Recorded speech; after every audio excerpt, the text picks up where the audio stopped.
Un mar de almas, con Mar Amorós. Entrevistas que despiertan conciencia.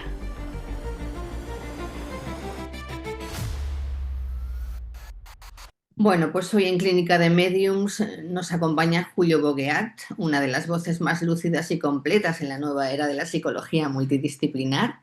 Él es licenciado en psicología clínica, es experto en herramientas de vanguardia como por ejemplo la hipnosis ericksoniana, la terapia Gestalt, también la técnica EMI, que es la integración por movimientos oculares.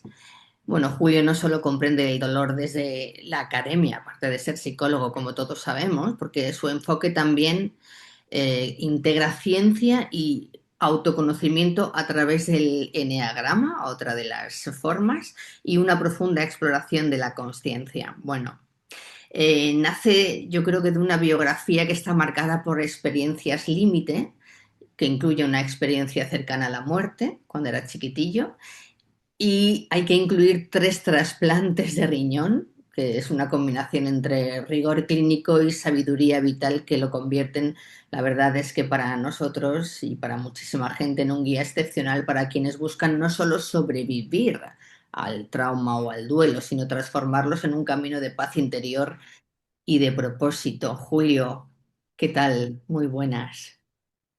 Pues encantado, Mar, de estar aquí, de compartir este tiempito y bueno, de acompañaros y de acompañarme a mí a través de vosotros, porque al final esto es bidireccional.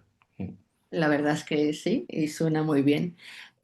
Julio Bogueat, ¿está bien pronunciado tu apellido? Bojeat, Bojeat. Bogueat. Ok. Sí, sí, pero bueno, estoy acostumbrado. Es que sabes qué Es un pasa, apellido francés y entonces se ok, puede desvirtuar. No hay que a veces problema. lo he escuchado de una manera, otras veces lo he escuchado de otra, y al final ya no sabes un poco cómo hacerlo, pero bueno, Bogueat, correcto. Mm. Eh, bueno, no sé si tienes algo que quitar o que añadir de de la presentación que hemos hecho o que he hecho. Está perfecta, Mar. No, no Eh, hay, ¿Te no hay sientes, problema. te sientes identificada un poco con ella? Sí. Bueno, es que es la verdad, ¿no? Mi personaje, Julio, realmente ha vivido y ha estudiado todo lo que has comentado, ¿no? O sea que es cierto, podríamos añadir más cosas, sí, podríamos quitar cosas, sí, pero lo que hay es verdad. O sea No que no sé hay si problema. nos va a dar tiempo hoy a hablar de todo un poco, pero bueno, vamos a tratar, Mm. sobre todo porque la audiencia que nosotros tenemos siempre están marcados por un trauma, por aquello de la muerte, ¿sí? Entonces, bueno, vamos a empezar por lo primero, que siempre es, por supuesto, la ECM, aunque la atisbemos un poquito. En la ECM te viste un poquito fuera del cuerpo. En terapia solemos identificarnos con nuestras heridas y con toda nuestra historia, ¿no? ¿Cómo enseñas a tus pacientes a desidentificarse de su trauma para que comprendan que son algo mucho más grande que lo que ha ocurrido? Claro. Bueno, cuando hablamos de trauma estamos hablando de una herida muy potente, ¿no? Para nosotros, desde la psicología, trauma lo definimos por dos aspectos. Uno, un acontecimiento que es tan impactante que yo no tengo control sobre ello. Y la segunda parte, que me pilla de sorpresa. Es decir, un evento sorprendente bajo el cual no tengo ningún tipo de control.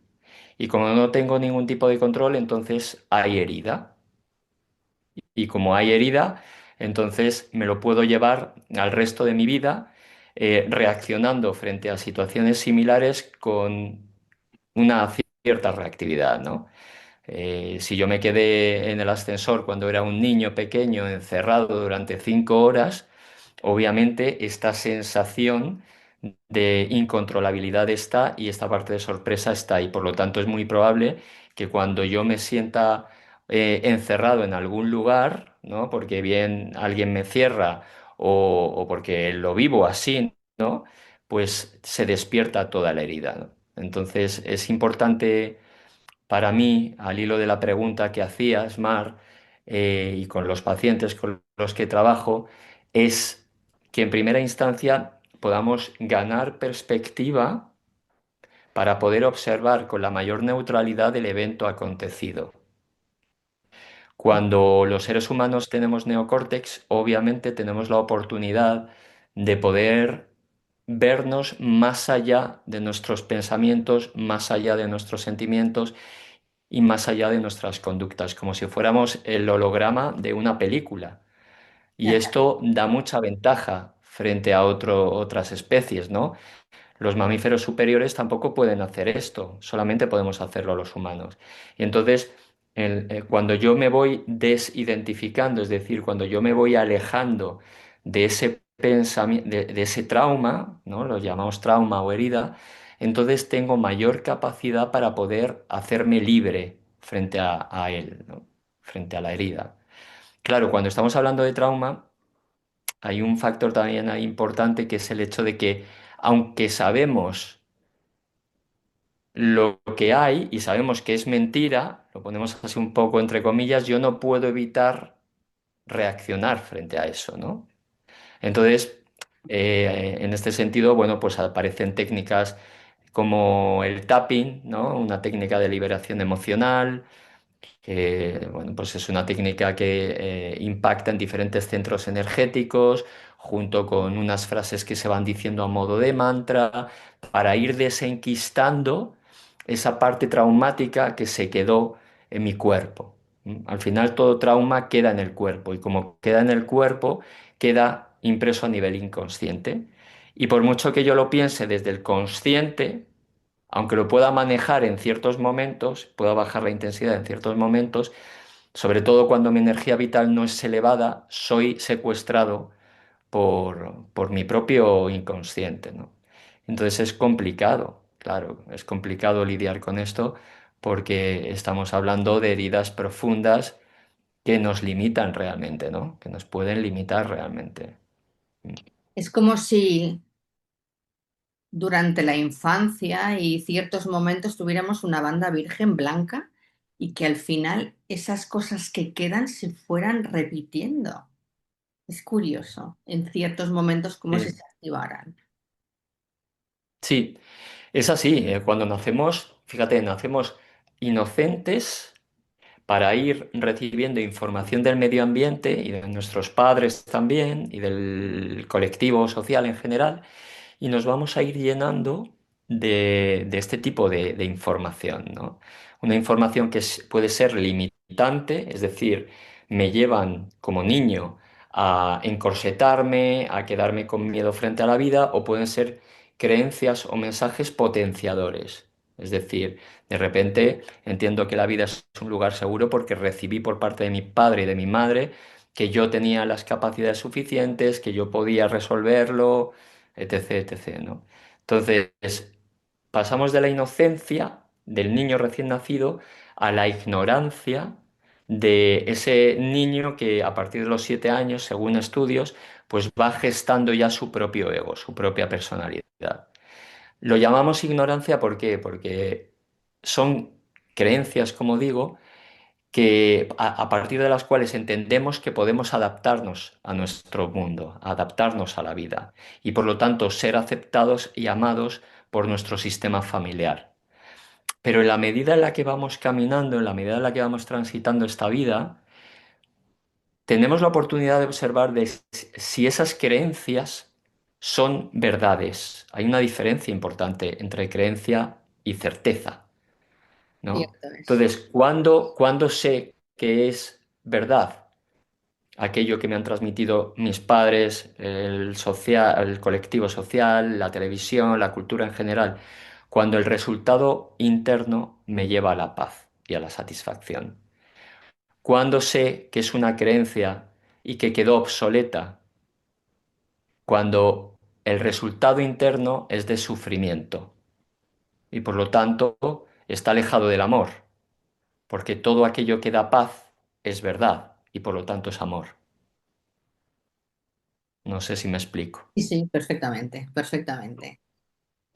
Al final es como que el ser humano ha venido a ser feliz y a disfrutar. Y un poco nos Totalmente. tendríamos que basar un poco en esas sensaciones o esos sentimientos para que funcionen como una brújula. es lo que entiendo. Así es. Mira, estás diciendo algo súper importante, Mar, porque nosotros cuando venimos, como seres humanos que somos, tenemos una brújula importantísima que es precisamente el cómo me siento frente a personas o acontecimientos que ocurren en mi vida, ¿no? Si yo siento, por ejemplo, celos, ¿vale? Es obvio que yo ahí tengo una limitación para trascender. La vida me está ofreciendo a través de esa persona por la que yo siento celos una oportunidad para trascender esa propia limitación. Con lo cual los sentimientos son la brújula perfecta para darme cuenta de cuál es aquella creencia que tengo que trascender, que tengo que llevar hacia el amor. ¿Mm? Entonces, ¿cuál es la certeza? En este ejemplo que pongo, que es como muy habitual, ¿no? Yo lo escucho todos los días, yo creo. Bueno, pues la certeza de entender que nada ni nadie me pertenece, que nada ni nadie me pertenece. Cuando yo integro esto como verdad, los celos desaparecen. Y cuando los celos desaparecen puedo vivir en paz, porque los celos, otra cosa no, pero son fuente de sufrimiento, sí o sí. Sí, es una confrontación contigo mismo continuamente, ¿no? Ponerte, retarte. Bueno, Así es. una cosa que no vamos a pasar desapercibida, aunque tampoco desde luego es lo más importante, a menudo la ciencia intenta explicar lo que nos pasa, como bien estamos hablando, pero hay experiencias que simplemente parece que nos rompan para que de alguna manera entre una luz nueva o pueda entrar algo nuevo. En tu caso, a los 7 años, en una mesa de quirófano, cruzaste una especie de umbral, vamos a decirlo así, que la mayoría de los mortales nos imaginamos o vemos desde lejos. Antes de profundizar en lo que es tu visión de todo esto que ya estamos hablando más, me gustaría que nos llevaras a ese momento. ¿Qué ocurrió allí? ¿Está claro que cambió tu cableado? Me gusta esto del cambio tu cableado. Pues sí, a ver, yo me di cuenta de que éramos mucho más de lo que creíamos ser, ¿vale? Me di cuenta y tenía 8 años, ¿no? Con lo cual, imagínate, mi ego no estaba muy afincado todavía, ¿no? Había muchísima flexibilidad aquí, pero me di cuenta precisamente de esto, ¿no? De que somos avatares físicos impostados por almas. Esto lo vi claramente. No fue exactamente una mesa de quirófano, fue la unidad de cuidados intensivos de un hospital aquí en Madrid, de La Paz, donde paso 9 meses ingresado con un estafilococo que había invadido todo mi organismo y a partir de ahí se empiezan a dar una serie de episodios críticos que me llevan, bueno, pues a ver la muerte prácticamente. Pero en el último de ellos, en el último episodio, pues pierdo ya la conciencia y me bajan a la UCI y es ahí donde hago un desdoblamiento claramente de mi cuerpo, ¿no?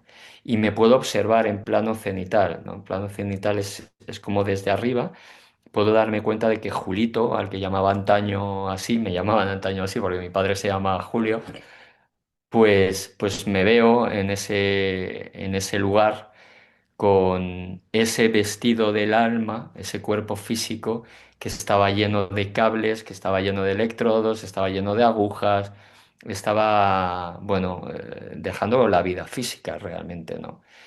Me habían desahuciado y estaba viviendo esta experiencia. Me di claramente cuenta de que la vida no terminaba ahí, sino que éramos mucho más. Tanto que en ese momento después de ver la sala de la UCI, después de ver diferentes detalles que no comparto con la gente de ese lugar, me veo en un pasillo de metro que coincide con Begoña, que es justo el metro que da a La Paz, al Hospital de La Paz. Y me veo en ese momento a dos niveles. Uno en mi cuerpo etérico, con ese pijamita de la paz, caminando descalzo por ese pasillo, y a la vez me veo también como el observador que observa a lo observado, ¿vale? Es decir, me veo en los dos niveles, ¿no? Hay algo más grande que me observa a mí y a la vez me siento observado y a la vez soy el observador. Es decir, la parte de dualismo desaparece. Soy todo y nada a la vez. Era muy curiosa esta sensación. Se iba alternando, se iba alternando, se iba alternando, hasta que de repente me quedo en el avatar energético, ¿no? En este niño con su cuerpo sutil, el cuerpo físico, ya se había quedado en aquella camita y sigo caminando por este pasillo de metro hasta que a mano derecha aparecen unas escaleras que no conocía en aquel momento, que hoy en día tampoco existen, pero tengo la necesidad imperiosa de subir por ahí, peldaño a peldaño. Si es que es lo que hago. Voy subiendo, voy ascendiendo y comienzo a, bueno, siempre a percibir esta luz de la que tanto hablamos, tanto en mi testimonio como en otros tantísimos que están saliendo. Esta luz es indescriptible, esta luz es intensa pero no molesta, esta luz es como amor infinito, no tiene nada que ver con el cariño o el amor que podamos tener a nuestros padres, a nuestros hijos, a nuestras parejas, a nuestros amigos. No tiene nada que ver con esto. Era sublime, ¿no? Siempre utilizamos una palabra que es inefable. Es decir, no hay verbo que pueda expresar lo que ahí se sentía. El caso es que voy subiendo a mano izquierda, de repente comienzan a aparecer unos seres de luz que yo identifico claramente con mi clan familiar, con mi sistema familiar, que se Lo remontaba, intuyes. bueno, pues Algo que intuyes, pregunto, perdona. no, no es algo que intuyo, es algo que veo, que siento, que lo vivo claramente. Eran diferentes luces de colores, ¿de acuerdo? Y aunque yo no los veía físicamente, obviamente ni etéricamente no aparece ninguna figura, sí sabía que formaban parte de mi clan familiar, de eones de tiempo, ¿vale? Es decir, esto iba hasta el infinito. Simplemente venían como una especie de comité de bienvenida para facilitar el tránsito. Yo ya sentía mucha paz con esta luz, me siento tremendamente acogido por ellos y sigo mi camino hasta que veo al fondo pues un umbral, siempre lo llamo umbral de luz o Stargate para que la gente pueda pues llevarlo más a tierra, ¿no? Para que podamos visualizarlo. Y sé perfectamente en aquel momento, Mar, que si yo cruzo ese umbral no hay vuelta atrás ya. No hay vuelta atrás. Y no me importaba en absoluto dejar ni a mis padres, ni a mi hermana, ni a mis primos, no, no había sufrimiento de ningún tipo. Sabía que estaba todo perfecto. Sabía que estaba todo perfecto. Así es que nada, sigo este camino, iba directo hacia este umbral, cuando precisamente de aquí aparece la luz, la figura de Jesús de Nazaret, ¿no? Esta parte, bueno, siempre me emociono porque realmente lo viví con muchísima intensidad, ¿no? Aparece bueno, pues con su pelo largo, la barba, su túnica, no venía, bueno, como flotando, esta sensación también la tengo, la veo, y justo se posiciona en el escalón en el que yo estaba, se agacha y me hace así, ¿no? Bueno, yo entiendo perfectamente lo que había, no era mi momento, tenía que volver. En el otro lado, pues, como decía, me habían desahuciado, les habían dicho a mis padres que se despidieran de mí, porque no había nada que hacer. toda la medicina había llegado a su fin, no había posibilidades. Mi madre entra para despedirse, mi padre, el pobre, pues no tiene el valor, no puede reunir el valor para despedirse de un hijo que iba a partir, ¿no? Y mi madre, bueno, lo que me dice ella, esto ya no lo vivo yo, es que me coge la mano y me dice que por favor si hay algún atisbo de vida, que este es el momento, que me quieren desconectar y demás, ¿no? Así es que, por lo visto, lo que ocurre es que se me empiezan a caer unos lagrimones por el rostro y comienza a funcionar la maquinaria. Comienza a funcionar la maquinaria. eh, Abro los ojos y lo primero que le digo a mi madre es, mamá, he visto a Jesús. He visto a Jesús con una voz, pues imagínate, ¿no? Me había dado el viaje de mi vida con 8 años. Y mi madre se queda sorprendida y me dice a Jesús López Herce, que era el médico que me había llevado en aquel momento, y le digo, no, no, no, y señalo la estampita que había tenido durante toda mi estancia hospitalaria en el cabecero de mi cama. Claro, mi madre sale disparada a enfermería. Creían que había hecho un brote psicótico frente a la pérdida de un hijo, le dan relajantes y bueno, ya comienza a desplegarse todo el equipo médico, vienen pues sí, médicos y enfermería con linternas para ver toda la actividad pupilar y a partir de ahí, bueno, veo a mi madre de nuevo y lo segundo que le digo es, mamá, esto no es real, esto es un sueño. Y ella asustada me dice, ¿cómo que es un sueño, hijo? Y le digo, sí, mamá, esto no es real, es que estamos en un sueño. Me dice, ¿cómo que no? Y me muestra su brazo, su mano, me dice que le toque.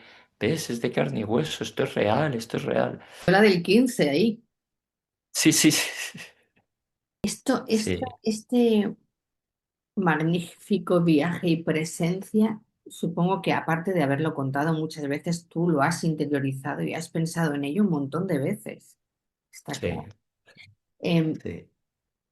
¿Te has planteado una y otra vez el tema de este personaje? ¿Te lo has cuestionado o no te lo cuestionas porque lo viviste tal cual y lo tienes clarísimo? Mira, mira, esto lo vivo con 8 años, Mar. Y yo voy creciendo. Mi madre, tengo que decir, no recoge esta experiencia, pese a ser católica y creyente, ¿eh? E ir a misa y todas estas cositas, pero no es capaz de recibir el regalo que traía, ¿no? Que era el regalo de la vida eterna, realmente, que siempre ha promulgado Jesús de Nazaret, ¿no? Sí, señor. Entonces, frente a una madre que no recoge aquello que su hijo le dice, pues hay una parte de mí que se queda escindida, ¿vale?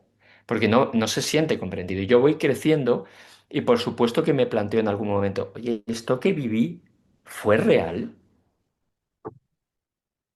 ¿Fue real? Y bueno, como tengo un perfil bastante investigador, pues comencé a investigar al respecto, ¿no? Y me di cuenta de varias cositas, ¿no? Sobre todo tres que para mí son fundamentales. La primera de ellas es que en coma no se puede soñar. En coma no es posible soñar. La segunda de ellas es que yo no tenía sesgo. Es decir, a mí nadie me había explicado lo que sucede cuando uno tiene una muerte clínica. Y lo tercero, que aunque sea menos objetivo para los que me escuchen, para mí era lo más grande que viví, es la sensación de amor tan profunda que experimenté, Mar.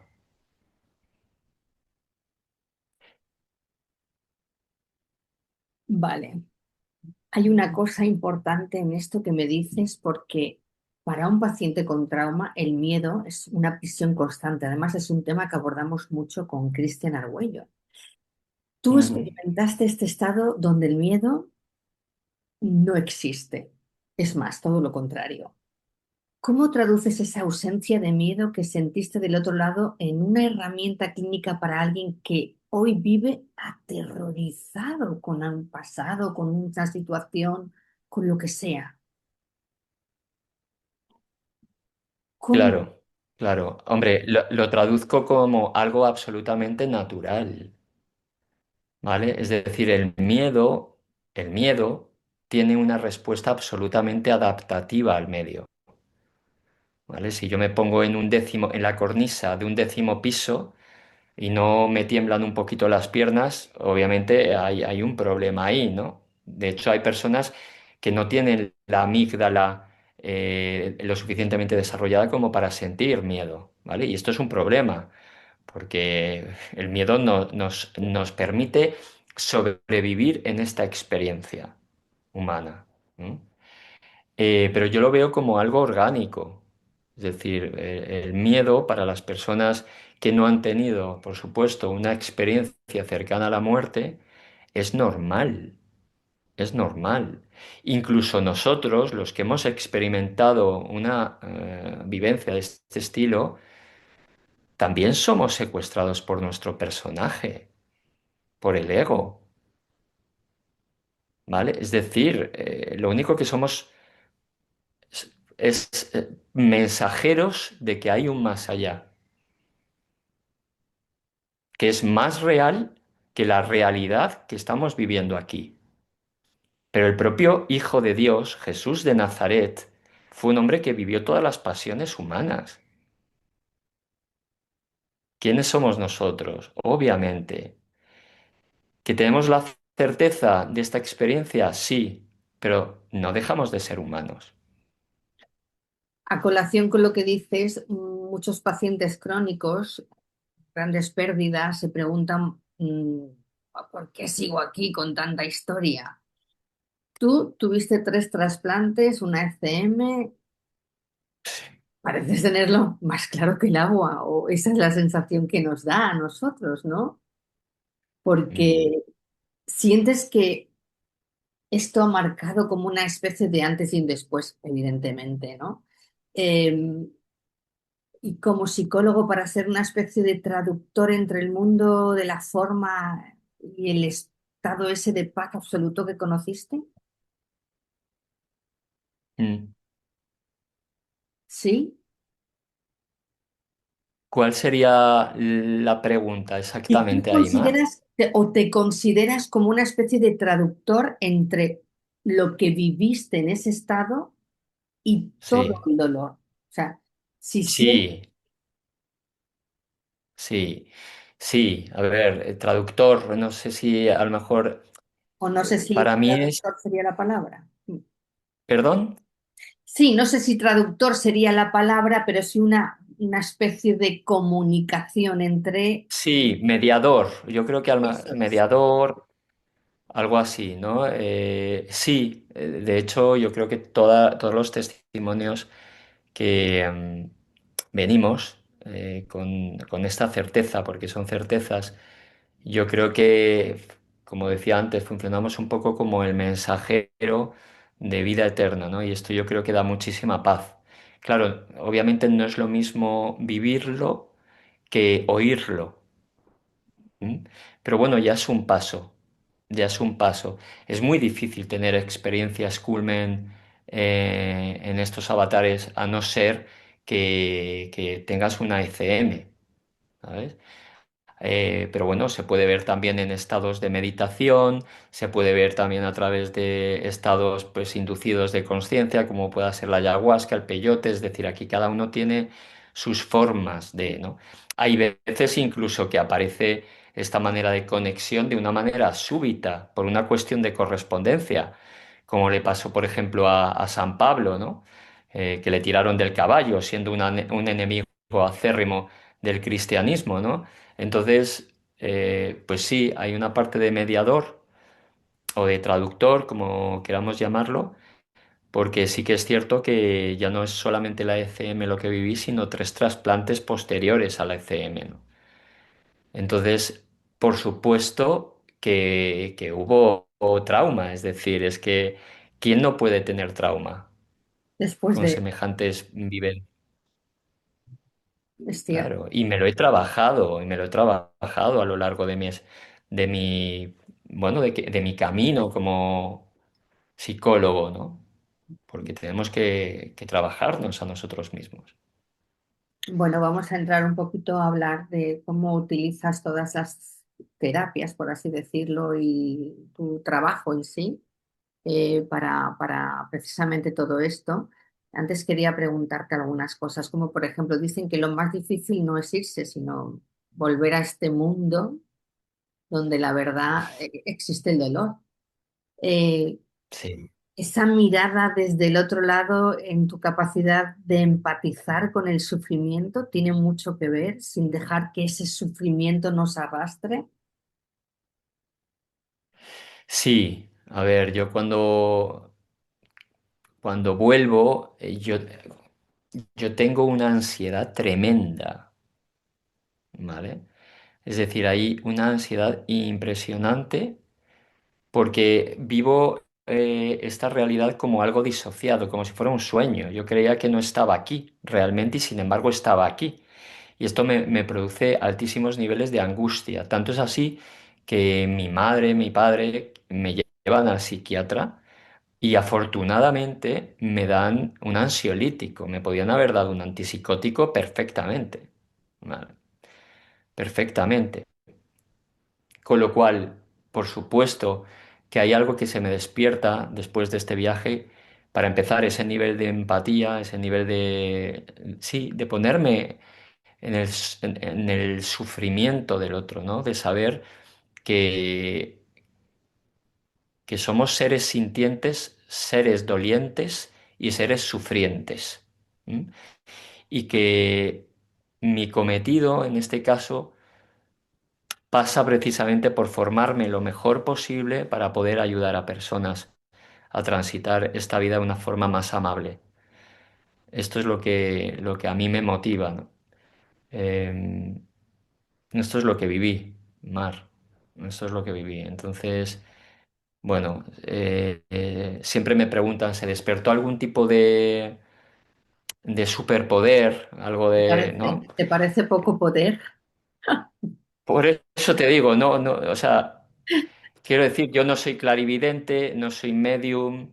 A mí lo que me sucede es algo muy curioso y es que en el momento en el que vengo, comienzo a adivinar los horóscopos de las personas. Esto me llamó mucho la atención y perdona que te corte porque hay una entrevista que escucho tuya que dices, ¿no? Yo averiguaba, es que yo conozco la astrología desde hace más de 30 años y Ah, dices, fíjate. y dices, por las cejas, por la forma de las cejas y yo digo, ¿cómo? Bueno, Esto. realmente no sabía cómo lo sabía. De hecho, mi madre fue testigo de todo esto porque venían médicos, enfermeros, de todo, profesionales sanitarios a la habitación donde estaba simplemente para que les adivinara el horóscopo. Y yo no sabía cómo lo hacía. Esto era una aprehensión directa de la fuente. No tenía ni idea cómo lo hacía Mar. Pero claro, llegó un momento en donde me cansé tanto de que me preguntaran cómo lo sabes, que me inventé, como Ah, niño vale. que era, esto de él por la forma de vuestras cejas, ¿no? Y se quedaron todos a gusto, con lo cual yo también me quedé a gusto, ¿no? Muy bueno. Sí, sí, pero fue una invención total. Bueno, tengo entendido que esto empezaste a decirlo además en un congreso médico. Pues sí. O sea, lo de la Sí, sí, sí. Pues mira, pasaron yo creo que 30 años ¡Guau! aproximadamente o más. Yo en silencio, porque ni mi madre me había creído, sí lo supieron algunas personas en intimidad, todas ellas me validaban, algunas no, había de todo, ¿no? Eh, pero fue efectivamente en un evento en el hospital en donde se celebraban los 1000 trasplantes, en donde me llamaron junto a otros dos compañeros para dar testimonio. Y así fue, yo me pasé, creo que fueron media hora más o menos hablando de todo lo que viví. en el hospital, con mis trasplantes, por supuesto, con mis procesos de diálisis, todo lo que había. Y solamente dije algo que recogió una enfermera que después me preguntaría la pregunta que, bueno, desbarató todo, ¿no? O mejor dicho, me lanzó hacia hacer lo que estoy haciendo hoy en día. Y yo solamente dije que en la UCI del hospital había aprendido mucho. Y esta mujer, en el turno de preguntas, me dice lo siguiente: ¿cómo un niño tan pequeño puede aprender algo de un lugar tan horrible como un hospital, ¿no? Y entonces me veo en la tesitura de contar esto, mi ECM. Fíjate, porque en el Congreso, en este evento, que es la sala magna del Hospital de la Paz, son 500, 600 personas lo que hay de aforo. Estaban la gran mayoría de los médicos que me habían llevado en aquel entonces. Había padres cuyos hijos estaban en procesos oncológicos o con hepatopatías o con cardiopatías, había de todo, o sea, había de todo, ¿no?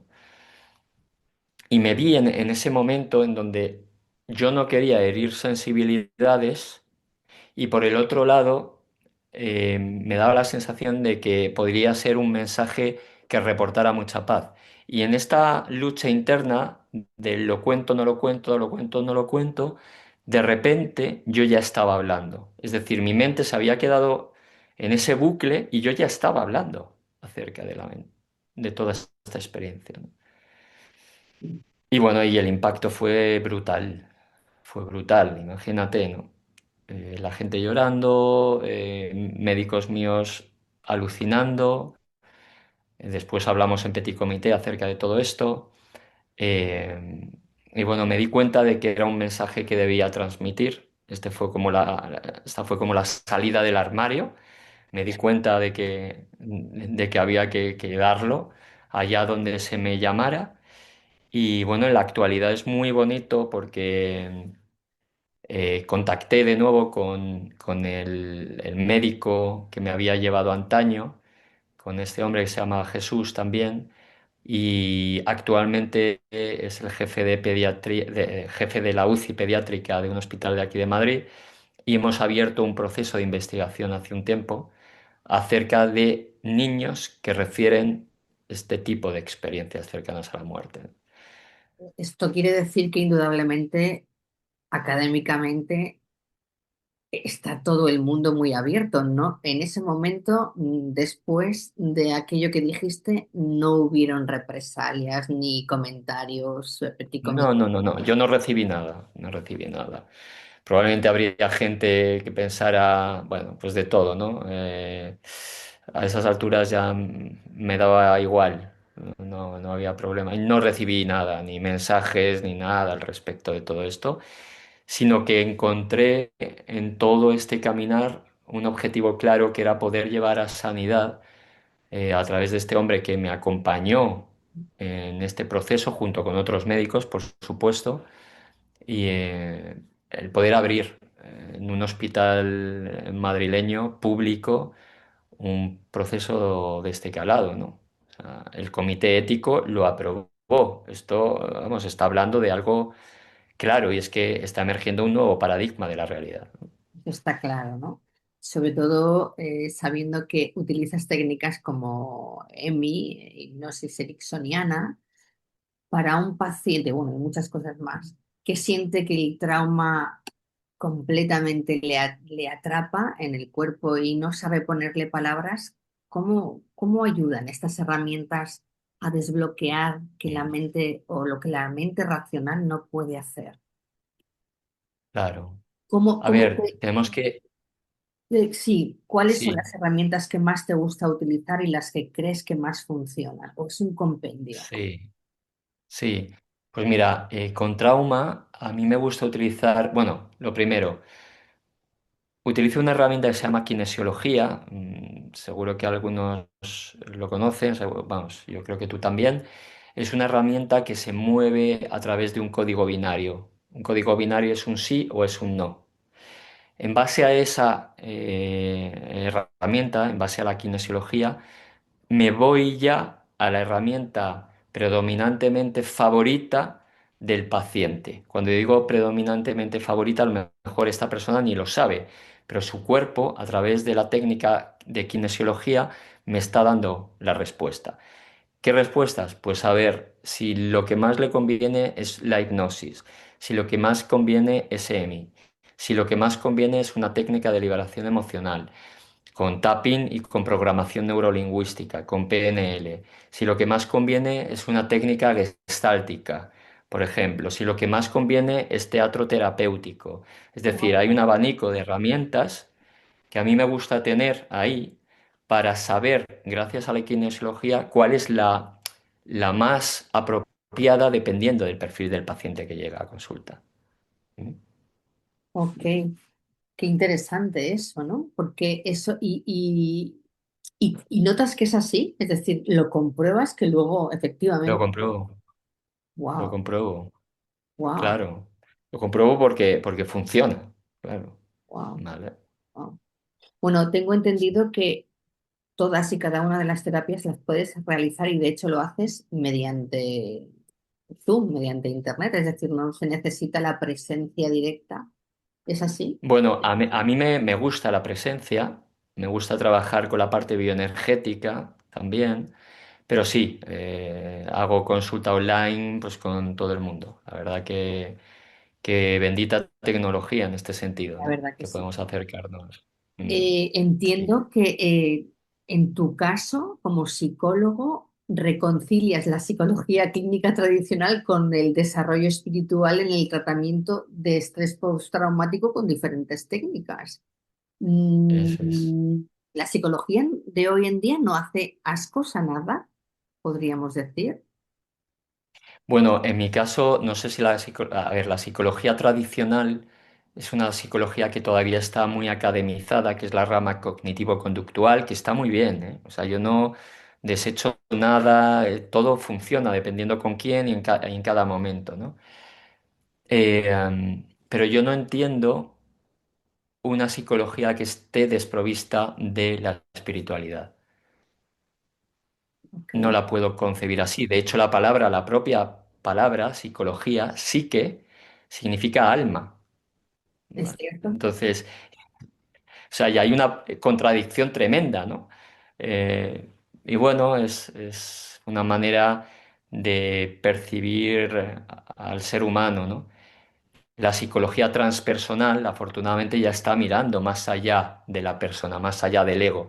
Contempla ya también una dimensión espiritual, una dimensión álmica. En mi caso siempre fue así, porque viví lo que viví y no pudo ser de otra manera. Siempre me encantó pues todo lo que tuviera que ver con la astrología, con, bueno, con el eneagrama, con todas las propuestas en donde se entendía al ser humano como un alma impostando un avatar, ¿no? De hecho, muchos de los síntomas que tenemos como humanos son reclamos, y digo reclamos un poco entre comillas, son síntomas que el alma recoge para ponerse en sintonía de nuevo. ¿Mm? Ok, ok. Es como te estás saliendo del sitio, te estoy dando un toque. Eso es, eso es, eso es, eso es. Bueno, tengo entendido que diriges un máster que es Conscience Ujú, Chaser, unida a la ujú. Fundación y por el Desarrollo y la Conciencia, que eres docente en la Cátedra de Conciencia y Desarrollo de la Universidad de Granada, corrígeme si me equivoco, que está centrado en vivir en paz, está claro. Eh, Intuyo, o la pregunta es, ¿se puede encontrar paz real sin haber limpiado primero los sótanos de esos traumas grandes o pequeños? ¿O son procesos que ocurren simultáneamente? Porque, verás, yo no sería yo sin mis traumas. Totalmente, totalmente. Yo digo una cosa siempre, los traumas son la oportunidad para poder trascender limitaciones, ¿vale? Es la oportunidad para poder acercarnos cada vez más al amor. Sin herida no hay oportunidad de crecimiento. Y hemos venido aquí a encarnar precisamente porque tenemos todavía que crecer, ¿sí? Aunque sea desagradable el trauma para el ego, es perfecto para el alma. porque sabe que está limpiando karma, ¿no? Está limpiando, bueno, todo aquello que tiene que ser transmutado a paz, a amor. Entonces, bueno, el trauma, digamos, el sufrimiento en general, es el trampolín para poder abrazar la paz interior.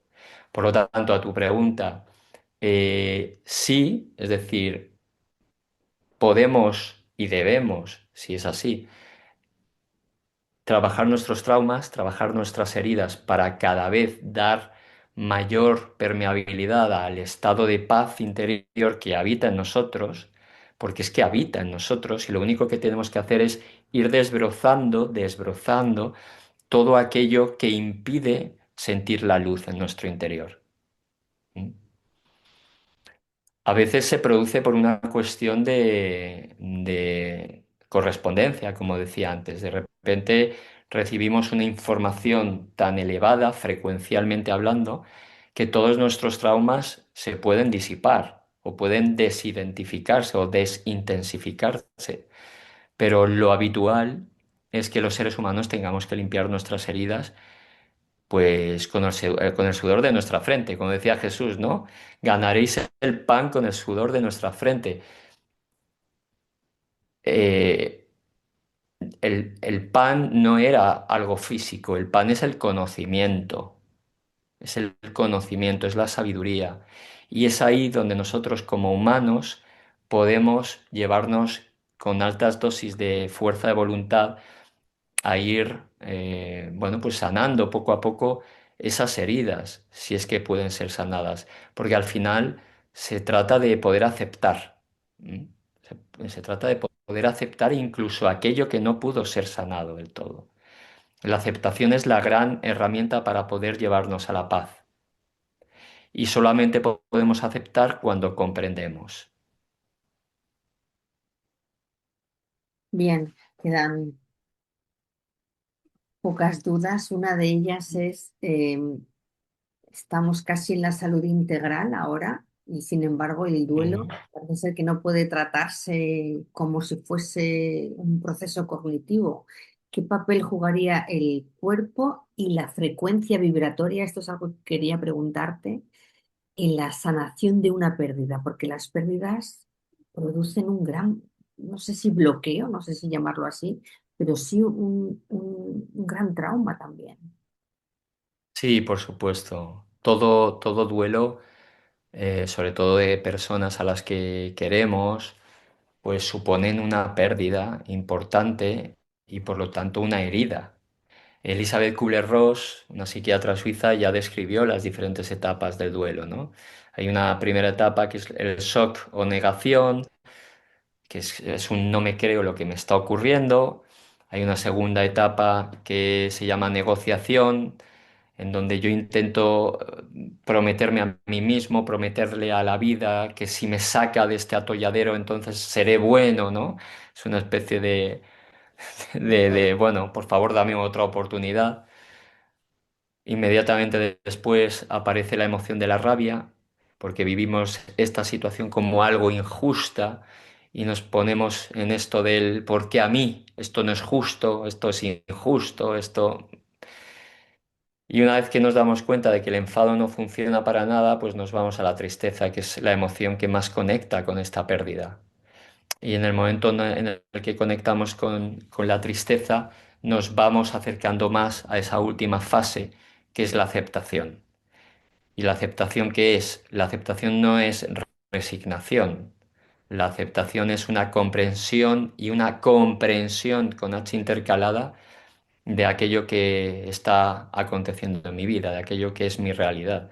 Y esto no es un proceso secuencial, se pueden ir entremezclando la rabia con la tristeza, con de repente acepto y de repente me vuelvo a casilla de salida con esto del todavía no me lo puedo creer. En fin, es un proceso en espiral, ¿no? Entonces, como humanos que somos, pues no vivimos el duelo de manera robotizada, ¿no?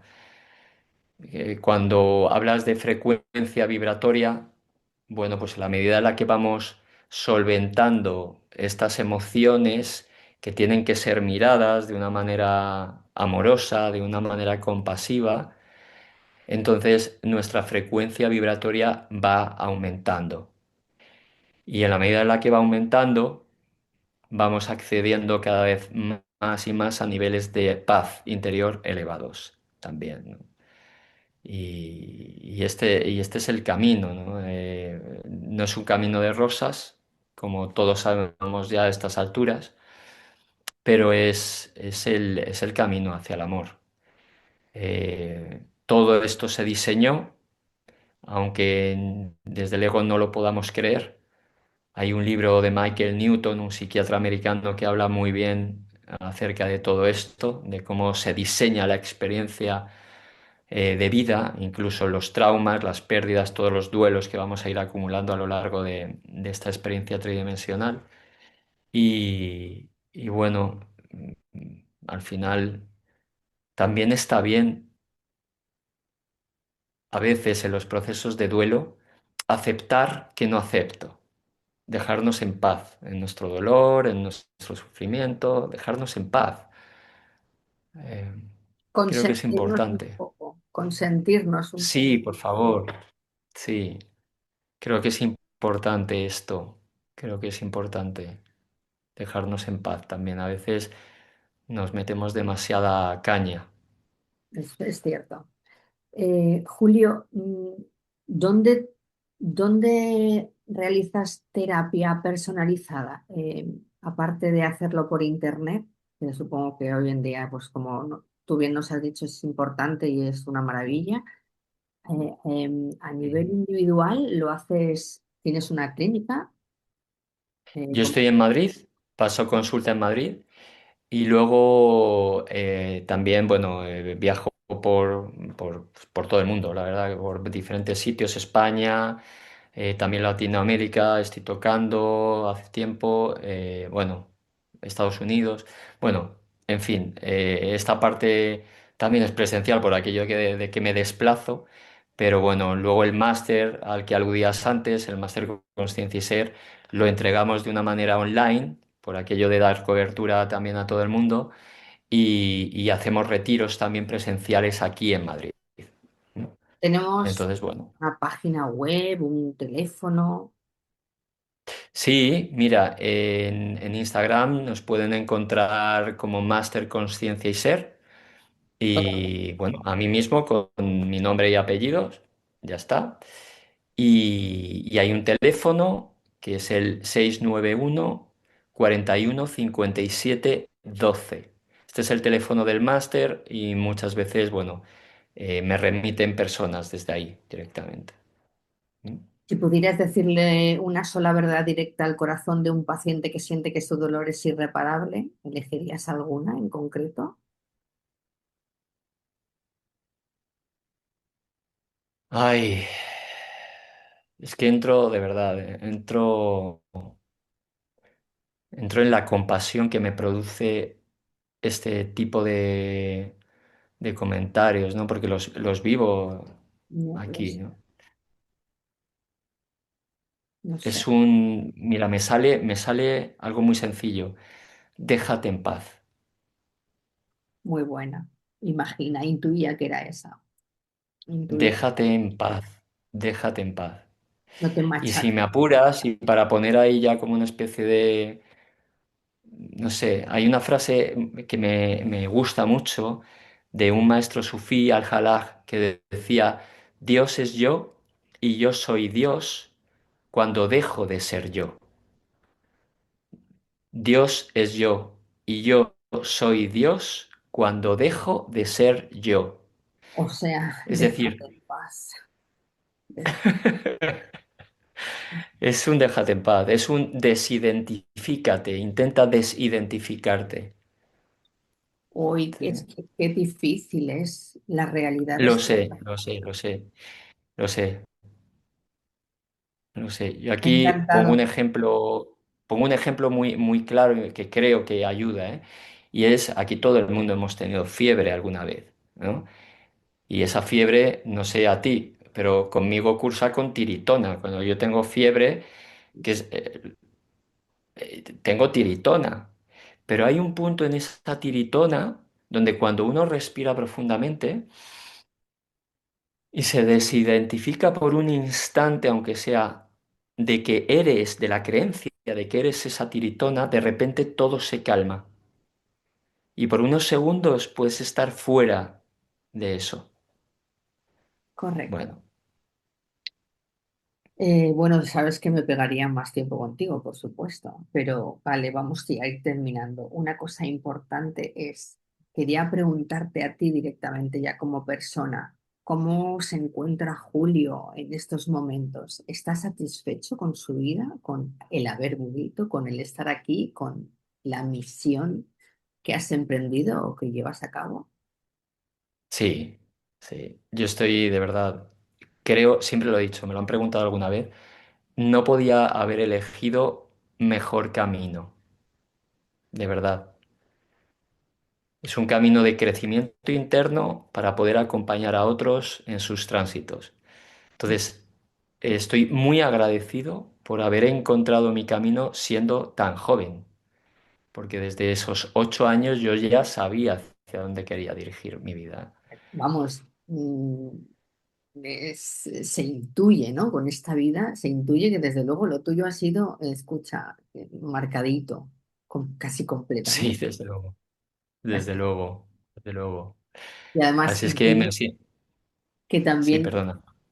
movilizó un poco, bueno, movilizó, marcó al resto, a los que están a tu alrededor. Sí, por supuesto. Esta vivencia fue algo que impactó en todo el sistema familiar, sobre todo mis diálisis, los trasplantes, es decir, obviamente este proceso de enfermedad, de cuasi muerte, todo esto tuvo un impacto familiar muy grande, ¿no? Muy grande. Pero me siento tremendamente agradecido, no cambiaría un ápice de lo que viví. Mar. Un ápice, no cambiaría nada. Y, y lo vivo con mucho agradecimiento, de verdad. Y bueno, Mm. huelga a preguntar, ¿temes a la muerte?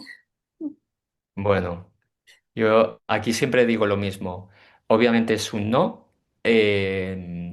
y eso no significa que me quiera perder la película de aquí, ¿vale? Ah, ok. Nosotros podemos estar en el cine viendo una película, sabemos que es ficción, sabemos que no es cierto, perfecto, pero oye, yo quiero estar con mis palomitas, Ujú. ¿no? Viendo el final de la película, si es posible. Pero obviamente hay una entrega, algo que tenga que ser, ¿sabes? Claro. Esto es así. Pero si hay deseo egoico, pues por supuesto que quiero ver a mis hijos crecer, tener hijos, si quieren, en fin, claro que apetece, claro que apetece. Vale, agradecerte desde luego, o sea, muchísimas gracias. Ha sido no un placer, sino muchísimo más el poder compartir todo esto contigo y esas palabras que nos ofreces tan sabias. Por último, me gustaría preguntarte una cosilla. ¿Cómo ora de orar, Julio? Pues mira, conecto con Jesús. Yo le hablo como si fuera un amigo. También rezo un Padre Nuestro, fue lo que aprendí. Y me dejo estar ahí, me dejo estar ahí. Lo cierto es que cambio alguna palabra del Padre Nuestro que no resuena ya conmigo, como la palabra pecador, Ah, vale. eh, ¿vale? En fin, alguna otra. Lo hago mío, es decir, lo hago mío, pero es la figura de Jesús. Para mí orar es estar con Jesús. Es así. Muy bien, Julio, muchas gracias. Un placer estar contigo. Siempre estaremos siempre contigo porque allá donde estés o por donde aparezcas, nosotros te perseguimos y espero que me puedas, bueno, yo desde aquí te emplazo para otra ocasión para que continuemos hablando Claro. y lo dicho, muchas gracias y espero que todo vaya bien y mejor incluso que tu desarrollo siga siendo, bueno, pues integrarlo con los demás.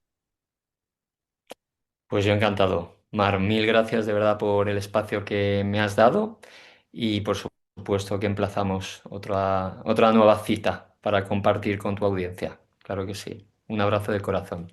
Un abrazo.